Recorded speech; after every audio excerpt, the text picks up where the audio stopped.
Hello guys, welcome to Science Kebab channel. Today we are going to deal with a chapter named the flower. It is going to be a very interesting chapter. Be tuned to see the whole video. This is the introduction of the flower. Let's directly go to the uh, explanation. Structure of a bisexual flower. Flower is a specialized shoot in which the leaves are modified into floral structures.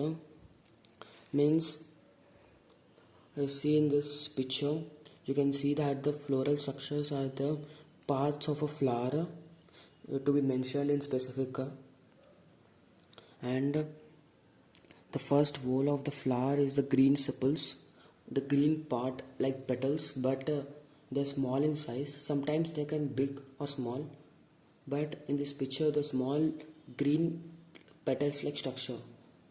The second whole is the petala. The red color petals are the second whole of the flower. The third whole is the male part, androecious. Androecious is the male part and which contains pollen grains. It is the one of the main reproductive part of a flower. It is the yellow color part in the picture. The fourth whole is the gynoecious, the female part, which is the center one, which contains ovules in it, and it is also a main part for the reproduction of the flower. Complete and incomplete flower to be mentioned in specific in simple words. Complete flower which contains all the flower whorls. What we have discussed in previous, the four whorls, is called a complete flower, which does not contain is an incomplete flower. And essential and non-essential parts are which are essential means which take part in a reproduction of the flower, means like androecious and gynoecious are the essential and others are non-essential.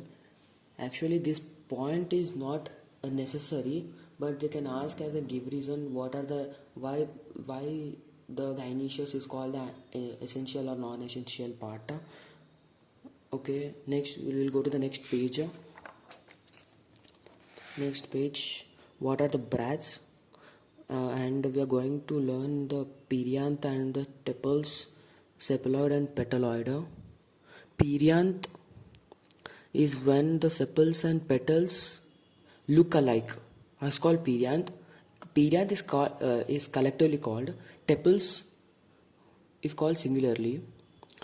Perianth means in simple words we can say that when the sepals and the petals look alike, means we can't differentiate between a petal and a sepal, then it is called a tepal or a perianth.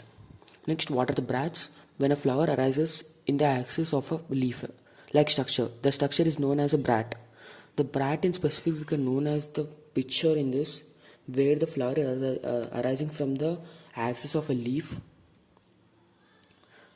Bract is also a simple topic which we can we can memorize as a picture in our brain, like the flower arising from the axis of a leaf, means a flower which is arising from the axis of a leaf.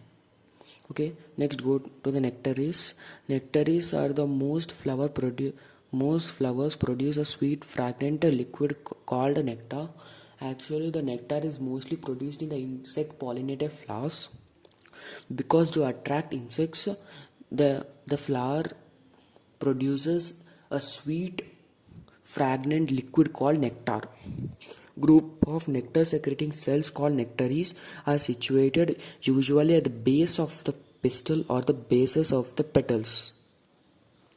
And see, the nectars attract insects like honeybees from cross pollination. See, the cross pollination is the main pollination because it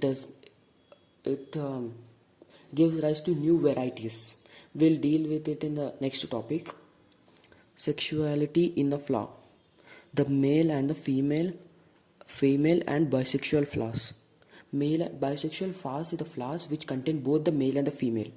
The anthers of the stamens produce pollen, which forms the male cells. The ovary of the carpel bears the ovule, which encloses the eggshell. Female gamete.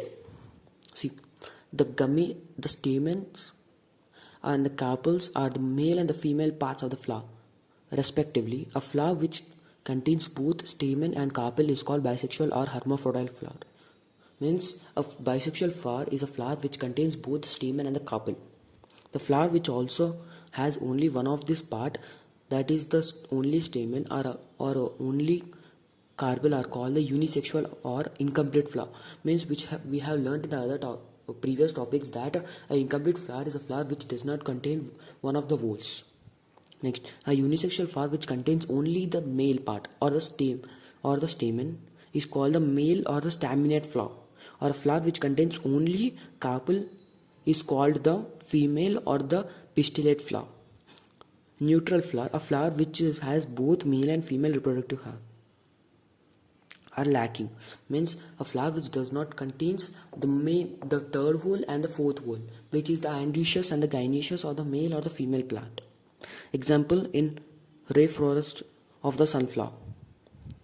Next, we are going to deal with the general descriptions of the floral parts. Calyx. Usually there are 5 sepals.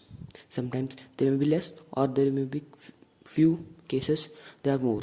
The sepals may be free, polysepalous. When the sepals are free, like they're open, it is called polysepalous. When they are enclosed, like in this picture in the B and C, when they are enclosed, gamosepalous. Sometimes, as in hibiscus, there may be a secondary series of the sepals called the episepalous, collectively called epicalyx. Means when there is a second series of the sepals, it is called episepalous or collectively called epicalyx. Next, we are going to corolla.